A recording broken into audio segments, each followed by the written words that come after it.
So you're so much more than just your pain. You're a little story to be told in life. Your soul is living a story right now, and your body is the main character in that story.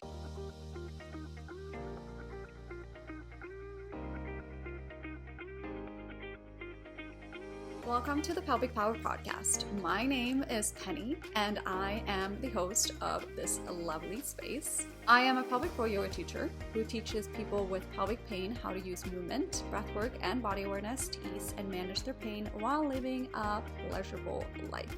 In this space, we'll be talking about all things taboo because we love it, and how to support your lovely pelvis and your lovely self on this journey that you are on. I'm very happy that you are here, and I hope that you enjoy this episode.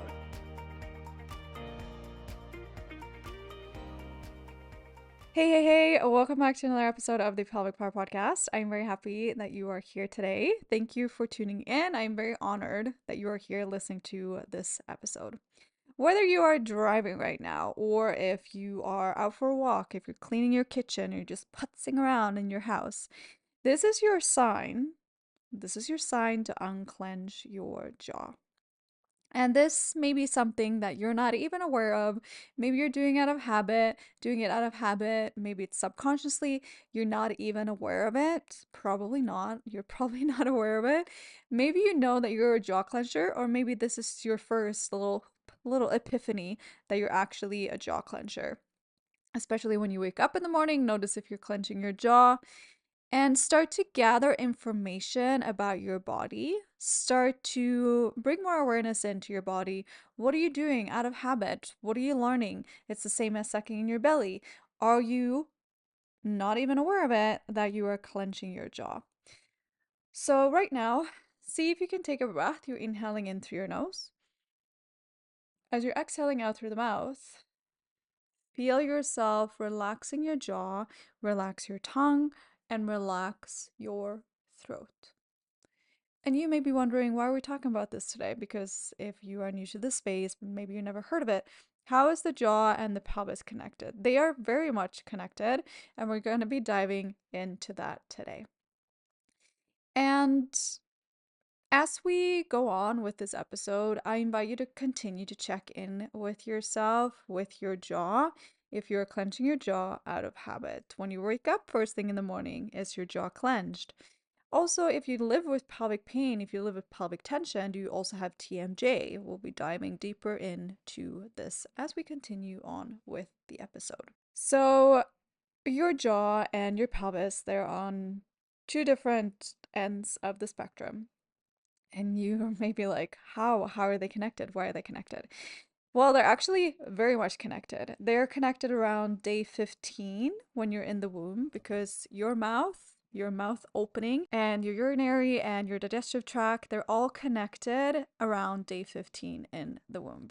And then we have the spine that runs there. So the base of the skull, and then into your sacrum, your tailbone. So we have the spine. They are both very much connected. And if you've ever done a pelvic floor yoga practice with me, sometimes we do a little practice where we pay attention to the jaw, we pay attention to the floor, pay attention to the jaw, we pay attention to the floor, just to see if you can notice if there is any correlation between the two that you might not even have practiced before. So they are connected very early on there's an embryo connection. So when you're a little embryo, you are creating this connection within your mother's womb. And then there is a nerve connection. So we have the vagus nerve. It's talked a lot about in the space when it comes to regulating your nervous system. Your vagus nerve is a part of your parasympathetic response, so the rest and digest state, and it travels from the brainstem down and through the organs into the pelvis, and it is very deeply connected to your pelvis as well. And because it's a part of the rest and digest response, it can very much impact pelvic floor tension. And this is why humming and singing are all really great for not just opening up the jaw, but also to regulate through the vagus nerve. So you're impacting the vagus nerve through singing, humming. We've done beast breath before. It's on the bingo card right now. If you haven't gone downloaded it yet, go ahead and do so. So really start to sing, hum, make some sounds, sigh it out, let it go, be loud. This is one of the practices that we do, especially when we're working with our throat chakra, really opening up the throat and working with sounds and vibrations to stimulate the vagus nerve. And bringing it back to the digestive tract, because your digestive tract is one of the first things that is created within you. So we have one end when you're eating, and then we have another end where the poo comes out. So again, they're both connected. A third connection here. You're eating, vagus nerve comes into play there because you want to be rested and digested as you're eating your food so that you can properly digest your food so that you can have smooth bowel movements. So you see how it's all connected. Everything is connected in the body, and it makes it more fun, as I always say, to really dive into it when we start to look at it this way. So you're so much more than just your pain. You're a little story to be told in life. Your soul is living a story right now, and your body is the main character in that story.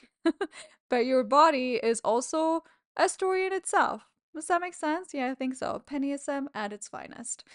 But just really start to dive into it, and that's what we're doing today. How are you learning more about your body that you can take with you as you continue on this storyline? You also have fascia that runs throughout your entire body, and we've spoken about this before. Working with your fascia is super important to ease pain, to increase body awareness, to just be able to move better and feel less grinding. Like you're kind of like oiling up your system by working with the fascia. So the deep front line of fascia runs through your jaw and through your pelvis. So they are also connected through fascia. So when we're working on ways to ease the fascia, release the fascia through the jaw, through the mouth, you're also working with the pelvis. If you've ever gone to see an osteopath or I see my athletic therapist, and you're working with the mouth, you can work with the mouth and at the same time you're also working with the pelvis. If you're pulling on one side of fascia, another side is also affected because your fascia runs throughout your entire body. It's like a little web throughout the body. It runs beneath your skin, the superficial fascia. It runs around your organs, around your muscles, the deep fascia. And it's very interesting once you start to think about your body like this. Think of it like as clinging wrap that's around everything in your body. It's very interesting when you start to like actually think about how the body works, how it's moving, and yeah, it makes it more fun. Your fascia is also impacted by stress. So when you are chronically stressed, you your fascia becomes tight. It becomes restricted. It's going to be harder for you to move. So when you're stressed, some of the stress responses that can happen in your body, you're clenching your jaw. It's a part of your fight response. It's a part of your fight response. You're clenching your jaw. You're maybe holding tension in your belly and also your pelvic floor, or you're gripping through the fingers, through the toes. You're shrugging your shoulders up towards the ears. So if you're waking up with you clenching your jaw in the morning, this is subconsciously. You're waking up. Something within you is just very wired up. And we're working with the stress response, we're working with the nervous system to regulate so that you can find a bit more ease throughout your body and not just hold on to so much tension. So I really invite you to think about the fact or just be a little bit more aware. Okay, where may you be holding on to tension out of habit? So for me, definitely the jaw. One for me is the jaw or my forehead. Where am I holding on to tension? Shoulders, a little bit sometimes, not so much. Are you holding on to tension in your glutes, in your abdomen? Things that you can start to be more aware of because this will also make it easier for you to bring more awareness into the pelvic floor as well. Because sometimes we're like, okay, well, I know that I live with pelvic tension, but I have a hard time feeling that part of my body also because it's feeling so disconnected and it's so tight, so tense. But once you start to invite in a little bit of softness into other body parts, maybe you'll be able to feel a little bit more into your pelvic floor. Okay, am I actually holding on to tension there right now? Can I drop the pelvic floor a little bit? And this takes practice. This is a story. This is a life. We're taking our sweet ass time here, baby, so that you can feel the best way possible and just ease your pain. Because you're so much more than just your pain. You're a whole body, your whole body functioning, working. How can you work with so many different parts of yourself so that you can feel more supported? And let's face it, sometimes it can be really hard to get a grasp of the fact that I have to do this work and it's fucking exhausting. But what if you think of it in this way, that you're lucky that you get to do this work. You're lucky that you get to know yourself better. You're lucky that you get to invite in more awareness, because a lot of people don't. They don't get to go on this journey. They don't get to experience every part of themselves, of their body, because they're not choosing to. But you're in this space, you're choosing to. How can you learn more about your body, about yourself, to make this life more juicy and just feel more connected to yourself?